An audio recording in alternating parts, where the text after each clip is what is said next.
Hi guys, welcome back to my another video. दोस्तों, आज मैं फिर से लेकर आया हूँ आप सबके सामने एक और इंटरेस्टिंग स्टोरी, जिसमें हम सीखने वाले हैं नए नए वर्ड्स, मीनिंग, स्ट्रक्चर्स और टेंसेस को, जो हमारी spoken English pronunciation and reading skill को बेटर बनाने में, एनहांस करने में मदद करेंगे। So let's start right now. जैसे गाइज आप लोग देख पा रहे होंगे, इस स्टोरी का टाइटल है द टू डंकीज, दो गधे। ये दो गधों के बारे में एक छोटी सी स्टोरी है। इस स्टोरी का टाइटल है द टू डंकीज, दो गधे। अब हम स्टोरी को देखते हैं।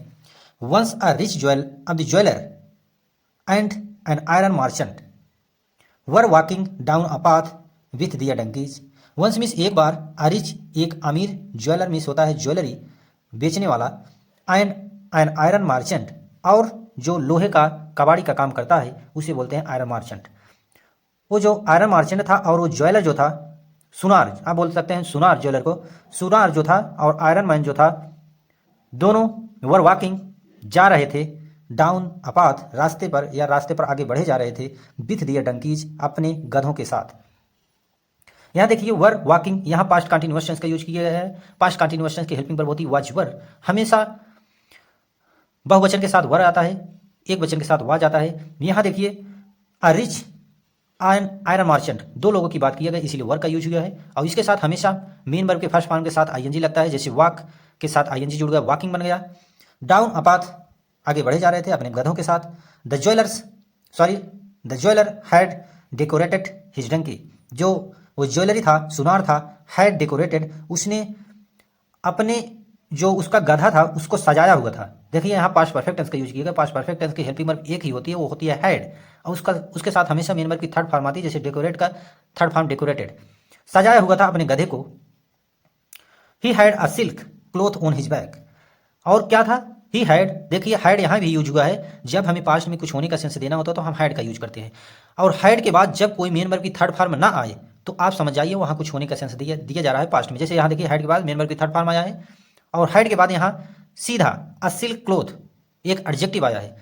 तो इसलिए आप जब ऐसा सिचुएशन देखें तो हमेशा समझ जाइएगा, यदि थर्ड फॉर्म है तो वो पास्ट परफेक्ट में है, यदि कुछ नहीं है, सिर्फ नाउन प्रोनाउन एडजेक्टिव है, तो आप समझ जाइए पास्ट में कुछ होने का सेंस दिया जा रहा है। जैसे यहाँ ही हैड अ सिल्क, उसके पास था सिल्क क्लोथ, जो कपड़ा था सिल्क का उसके पास था, ऑन हिज बैक, उसके ऊपर, किसके ऊपर, गधे के ऊपर। The donkey was carrying gold coins, the donkey, वो जो गधा था, वाज कैरिंग, लेकर जा रहा था, गोल्ड कॉइंस, सोने के सिक्कों को, एंड प्रीसियस जेम्स, और महंगे आभूषणों, जेम्स मीन्स होते हैं हीरे जवाहरात, को ले जा रहा था, महंगे हीरे जवाहरात को ले जा रहा था, इन द टू लार्ज सैक्स, और दो बड़े, लार्ज सैक्स मीन्स दो बड़े झोलों या दो बड़े थैलों में लेकर जा रहा था।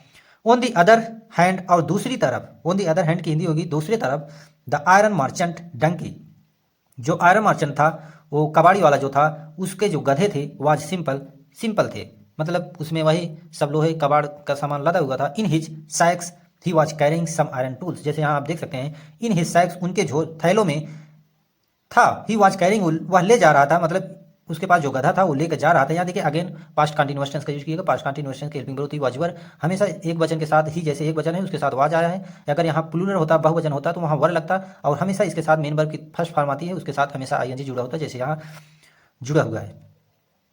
लेकर जा रहा था, वह जा रहा था, सम आयरन टूल्स, मतलब कुछ जो आयरन लोहे के टूल्स होते हैं, सामान होते हैं, रिंच पाना जैसे जो होते हैं, लेकर जा रहा था। द ज्वेलर्स डंकी, जो सुनार था, ज्वेलर था, उसके जो गधे थे, वाज एरोगेंट, मतलब वो घमंड था उनको, अबाउट हिज अपीयरेंस, मतलब वो जो दिखते थे हीरे जवाहरात से लदे थे तो उनको उनके अंदर घमंड था। एंड प्रीसियस गुड्स, और महंगे सामान लिए हुए थे, जैसे वो सिल्क के कपड़े वगैरह लिए हुए थे, इसलिए उनको घमंड था, इसलिए वो प्राउड से चल रहे थे। He walked with a proud gait, जैसे कि आप देख सकते हैं वॉक की सेकंड फॉर्म वॉक्ड, वो जा, मतलब वो चल रहे थे ऐसे, विथ प्राउड गेट, मतलब एकदम सीना तान के चलना। प्राउड गेट मीन्स पूरा अकड़ के चलना। द, जैसे कि यहाँ आप देख सकते हैं, हाँ, द अदर डंकी, और जो अदर डंकी मीन्स दूसरा गधा जो था, जैसे कि आप नीचे देख सकते हैं, यहाँ ये है पिक्चर उन गधों का यहाँ पिक्चर है, जो कि देखिए यहाँ रिंच पाना ले जा रहे थे, यहाँ इसमें हीरे जवाहरात से लदा हुआ था, उस ज्वेलर्स के जो गधा था। अब हम आगे देखेंगे। देखिए यहाँ से walked slowly and calmly, walked means चल रहा था, स्लोली स्लो, और कामली शांत पूर्वक, मतलब जो आयरन मर्चेंट का जो गधा था तो स्लो चल रहा था और शांत पूर्वक चल रहा था। Suddenly a sign of the gang of dacoits stopped them, suddenly means एकाएक अ गैंग, एक जो दल था डकैट्स का, मतलब चोरों का, स्टॉप्ड देम, स्टॉप के सेकंड फॉर्म स्टॉप्ड, उनको रोका। The jeweller and the iron merchant run away to save their lives of the leaving their donkeys behind. जो ज्वेलर था, जो सुनार था, और जो आयरन मर्चेंट जो था, वो लोहा वाला कबाड़ी जो था, रैन अवे भाग कर, टू सेव बचाने के लिए, दियर लाइफ अपने जीवन को, मतलब वो दोनों अपने लाइफ को, अपने जीवन को बचाने के लिए, लिविंग छोड़कर, दियर डंकीज बिहाइंड मतलब छोड़कर पीछे भागे अपने गधों को, बिहाइंड में पीछे, डंकीज में गधों को, अपने गधों को पीछे छोड़कर वो आगे मतलब भाग गए या छिप गए। The dacoits looked through the iron merchants goods, जो डकैत थे, जो चोर थे, लुक्ड थ्रो मीन्स देखा, द आयरन मर्चेंट्स जो आयरन मर्चेंट्स जो कबाड़ी के वो सामान थे, गुड्स मीन्स सामान होता है।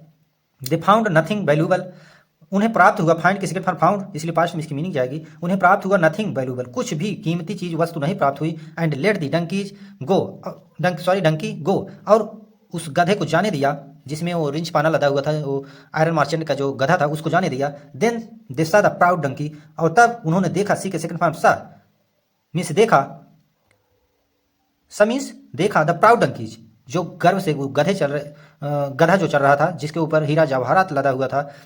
दे took away the costly goods and the silk clothes, they took away उन्होंने ले लिया, टुक अवे मीन्स ले लेना या लूट लेना, द कॉस्टली गुड्स उस महंगे वस्तुओं को, एंड सिल्क क्लोथ्स और सिल्क के जो कपड़े थे सभी उन्होंने लूट लिया या ले लिया।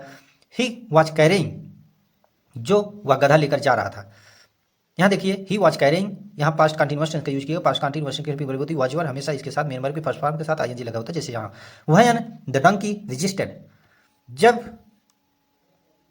उन्होंने डंकी को रोका भी, रजिस्टेड मीन्स रोका, वो जो गधा लदा हुआ था हीरा जवाहरात से, उसको रोका उन्होंने। दे बीट हिम अप, और उन्होंने उसको पीटा भी, मतलब उसे रोके भी, उसका सब धन भी लूट लिए, उसको पीटे भी। और इससे क्या हमें सीख मिली, यहाँ दिखा गया मोरल मीन्स नैतिक। Pride and wealth both invite trouble, pride means घमंड, और जो धन होता है, बोथ इनवाइट हमेशा, ये हमें मुसीबत में डालते हैं, मुसीबत को हमेशा बुलावा हम भेजते हैं या मुसीबत को हमेशा बुलाते हैं। तो हमेशा घमंड और वेल्थ को दबा के रखना चाहिए, पेशेंस के साथ उन्हें हैंडल करना चाहिए। इस स्टोरी से हमें एक सीख मिली। सो ये थी एक इंटरेस्टिंग स्टोरी। आई होप आप लोग को पसंद आई होगी। यदि पसंद आई तो प्लीज़ चैनल को सब्सक्राइब करिएगा, क्योंकि ऐसी इंटरेस्टिंग स्टोरी मैं डेली लाता रहता हूँ, जो अपनी हमारी और आपकी स्पोकन इंग्लिश को बेटर बनाने, इन्हेंस करने में मदद करती है। So thank you for watching this video.